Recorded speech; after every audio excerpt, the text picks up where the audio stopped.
What's up, guys? Welcome back to the vlog. It's been a minute. Today is actually Friday the 13th, and so what I was thinking about is regarding my nutrition. Not much has changed there, but what I really want to take you through is kind of what I'm doing with my training at the moment.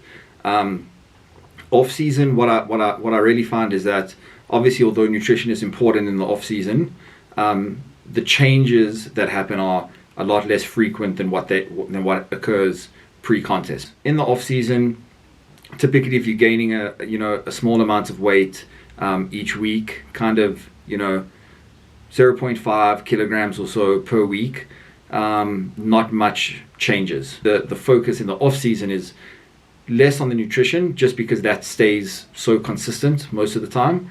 And a lot more on the training, because this is where you really have to focus on progressive overload and really getting stronger and paying really close attention to your main lifts for each body part in each training session, and making sure that you're progressing, if not in terms of strength, then in terms of volume, and really keeping a close eye on both of those factors, because if you're not, then all those excess calories to a certain extent are going to be going to waste, and you really want to maximize this time in terms of as much of the weight as possible that you're gaining being lean tissue and not fat. So what I started doing, and I actually started doing this, I would say probably 4 weeks before my last show. Training wise, I actually started using the Hypertrophy Coach app. So I'm not sure if you guys are familiar with Hypertrophy Coach. His name is Joe Bennett, but I highly recommend him. Very knowledgeable guy, particularly in terms of training methodologies and so on. And I'm using his app. He is currently the trainer, or at least does the, as far as I know, he doesn't do the nutrition. He does the training for Terence Ruffman, who's one of the top classic physique pros in the world. Last year, he placed second to Chris Bumstead at the Mr. Olympia for classic physique. And he actually, and on his app, you can actually train along with Terence's current 2021 Olympia prep. But to give you a brief breakdown, in essence, this is a 5-day split, and it is a push-pull legs split. The way that it's structured is actually ideally suited to me, in the sense that upper body is trained essentially 4 times a week. So, and I'm going to put this on the screen right now. There is a pull session, a push session, a leg session.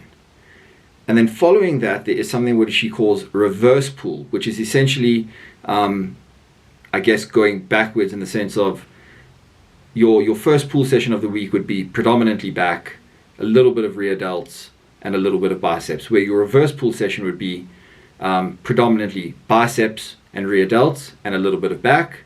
And then the same with push. Your first push session of the week would be predominantly chest, a little bit of shoulders, and a little bit of triceps. The reverse push session later in the week will be predominantly shoulders, triceps, and then a little bit of chest thrown on. So my weak areas that I'm really trying to bring up are my shoulders and my back. And this does offer a lot of frequency in terms of those body parts. I feel like if I am going to be pursuing the classic division, I am better suited to that. That being said, I don't have the smallest waist in the world, so I'm really trying to create the illusion of a small waist by really bringing in much wider shoulders and a much wider and thicker back. Alrighty, so I'm back after a little meeting and fitting at LiftFit. I can't discuss too much what the plans are, but there's some big stuff coming from them, so I'm just really excited to be a part of it. Hopefully I'll be able to let you guys know really soon. I think they're just a phenomenal brand. I think South Africa has been waiting a really long time for a fitness apparel company like this. Yeah, let me take you through what I'm doing with my training split. Like I said, I'm using the Hypertrophy Coach app. What's really important for me is that there is actually a logbook here. So I can go and I can check basically the calendar, and every day that I've trained, what exactly the session was, but most importantly, what I lifted for that session. On Monday the 2nd, which was reverse push. So you can see here all the exercise that I'm doing: cross cable tricep extensions, JM banded Smith press. So that would be, I would classify that as kind of my base exercise for triceps, the one that I'm trying to actually increase the weight every session. Then cable wire raise for delts, pec deck, incline Smith press, hip loaded calf, machine preacher curls. Then we go on to Wednesday. Wednesday was a pull session.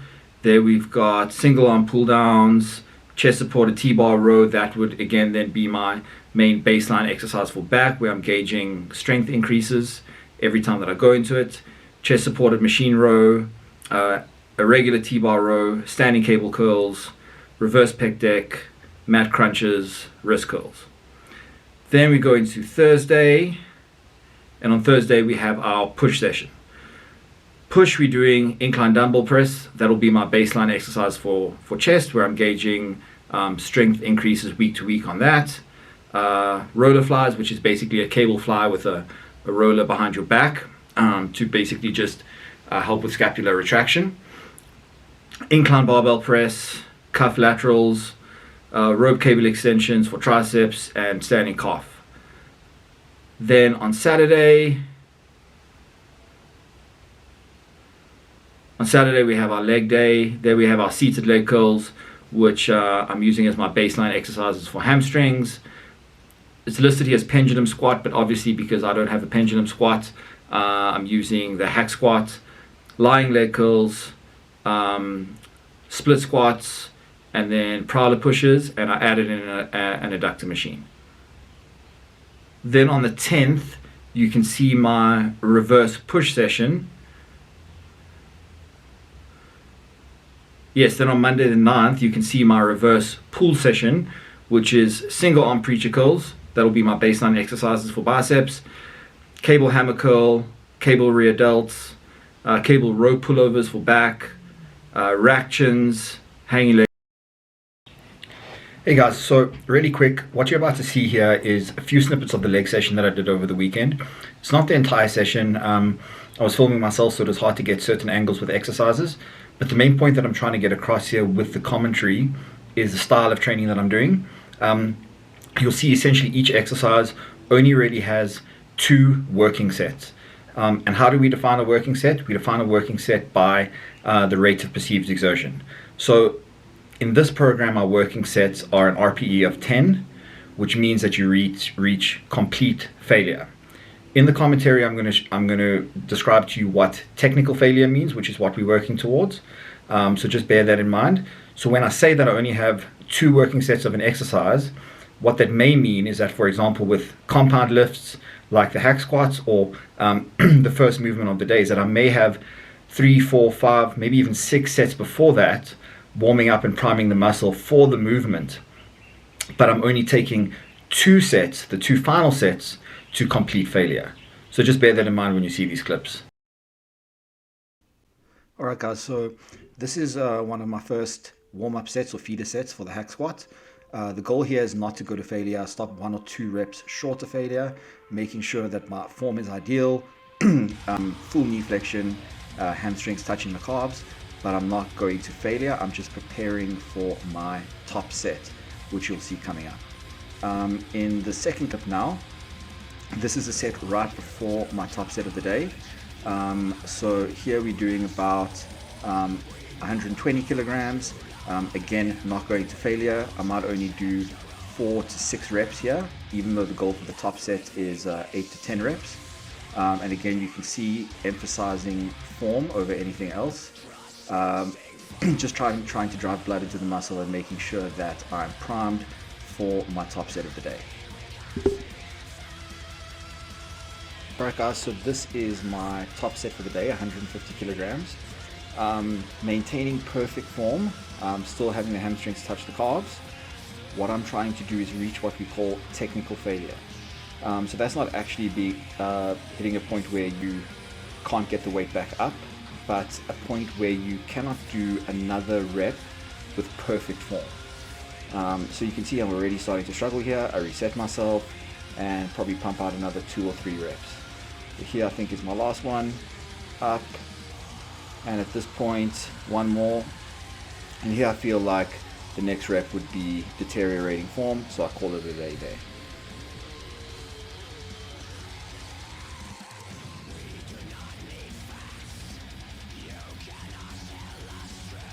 Okay guys, so here's my second hamstring movement of the day.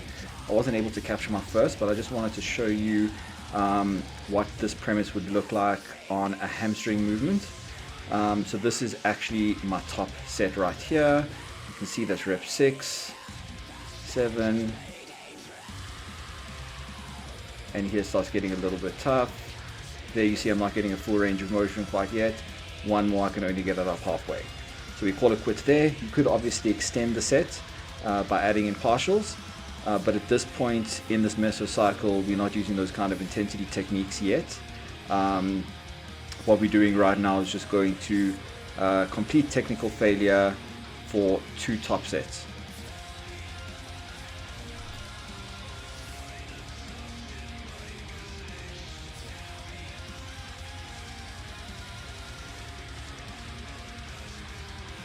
Alright guys, so what you didn't see in this workout was my first hamstring movement, which was actually seated leg curls. That is my favorite hamstring movement just because of the profile of the lift. This over here will be my kind of final quad directed movement of the day, Bulgarian split squats. This is quite a high rep movement. We're trying to get 15 to 20 reps per leg. The previous week I'd done that with about 15 kilograms. This week I was using a 17 kilogram dumbbell. You're obviously trying to get, again, maximal knee flexion. And you can actually activate the rear leg, the quad on the rear leg, by pushing down into the pad with your ankle. So even though this is a higher rep technique, we're still trying to go to technical failure here. You can see I couldn't get any more reps there, and that was after completing a set to failure with the weight, as well as then dropping the kettlebell and using just body weight to go to failure again. So after the hack squats, this is obviously a more pump focused part of the workout. After this, we went on to prowler pushes and adductor machines. I didn't film any of that, but the main point of this was to just show you the premise behind technical failure and the difference between warm-up sets, working sets, and feeder sets.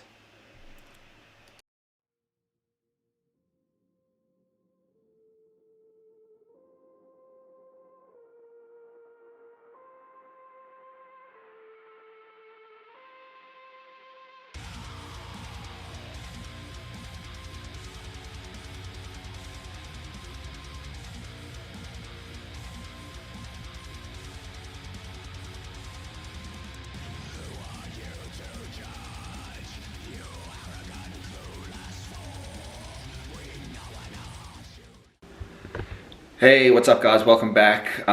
It is now Wednesday, the following week. But like I said, not too much is changing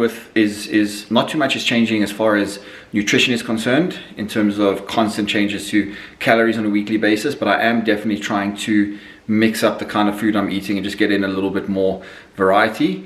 So where obviously you guys know I usually have my omelette with my bagels in the morning, what I've been doing recently is this,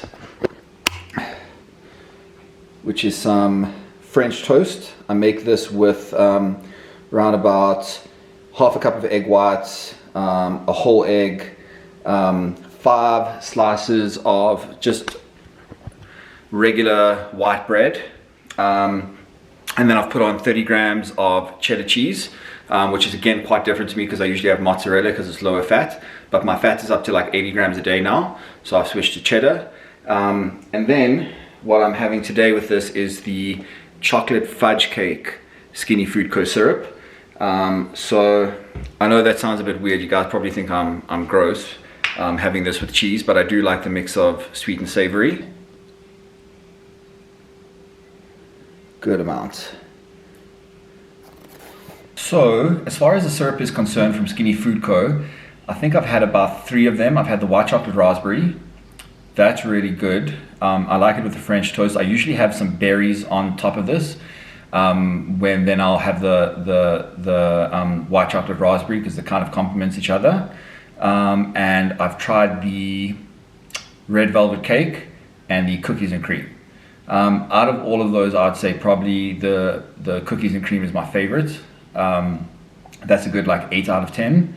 But I want to give this a shot. I've heard this one is really good. So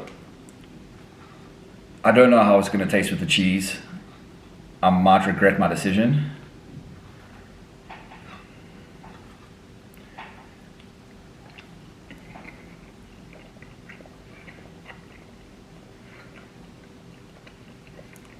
I would say this is probably my favorite. This is good. I would say equal to the cookies and cream. Probably also like 8.5 out of 10. Alright guys, so I'm about to head off to work.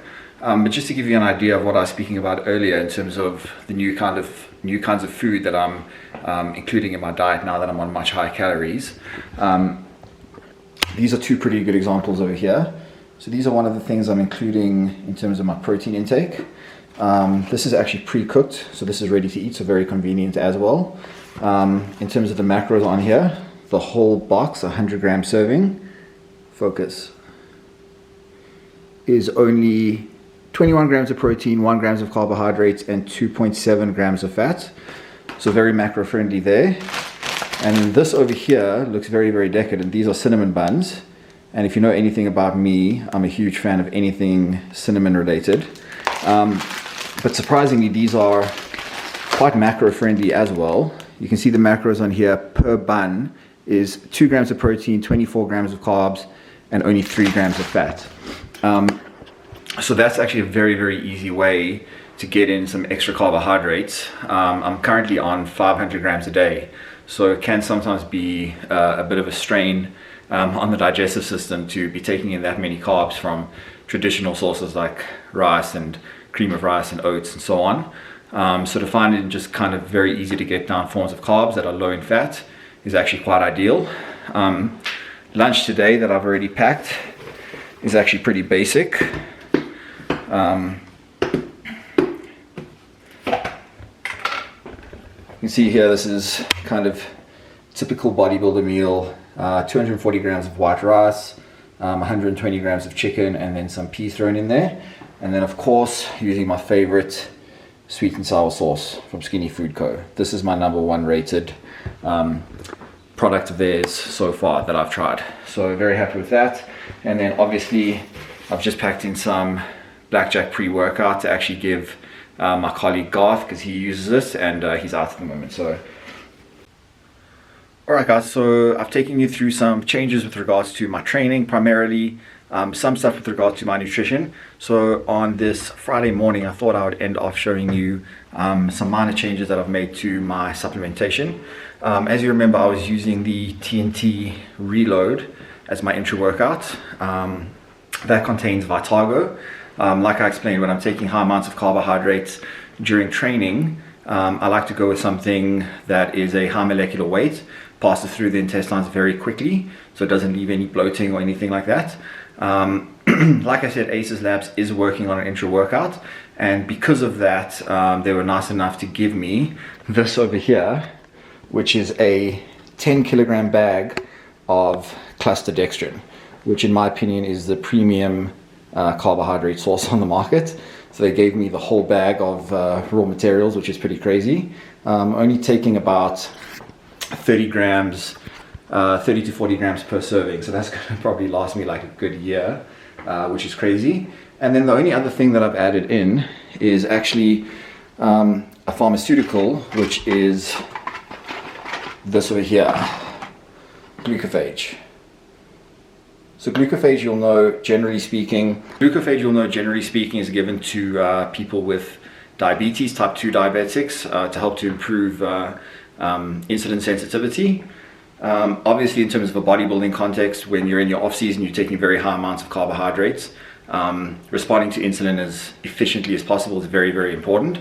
Now, obviously, a lot of bodybuilders in their off season, as well as pre-contest, will use actual insulin to help to drive those nutrients into the muscle. That being said, actual insulin, very dangerous to take if you aren't very specific with the amount of carbohydrates you take and the timing of that, it can be really, really dangerous. So glucophage is a great alternative because there are very minimal side effects to this. And what they've also shown is that while insulin itself is non-discriminatory in terms of fat or muscle tissue, so in other words, it's just as likely to shuttle those nutrients into fat as it is into muscle, glucophage is actually quite selective on muscle tissue. So you get a higher ratio of those carbohydrates and glycogen stored in muscle tissue versus fat. So very, very efficient, very, very safe, and I think that's helped me a lot. I can definitely notice improved pumps, and what I've noticed as well, now my body weight getting up to kind of the 90 kilogram mark, where I start generally looking quite fluffy, is at this time around I'm actually staying a lot more lean, and I think some of it has to do with that. Yeah, so anyway, finishing off this video now. If you haven't yet, please like the video, it really helps with the algorithm. Subscribe to the channel, click that bell button to get the post notifications. All of these things help with the algorithms to get the videos out to more people, so I'd really appreciate it.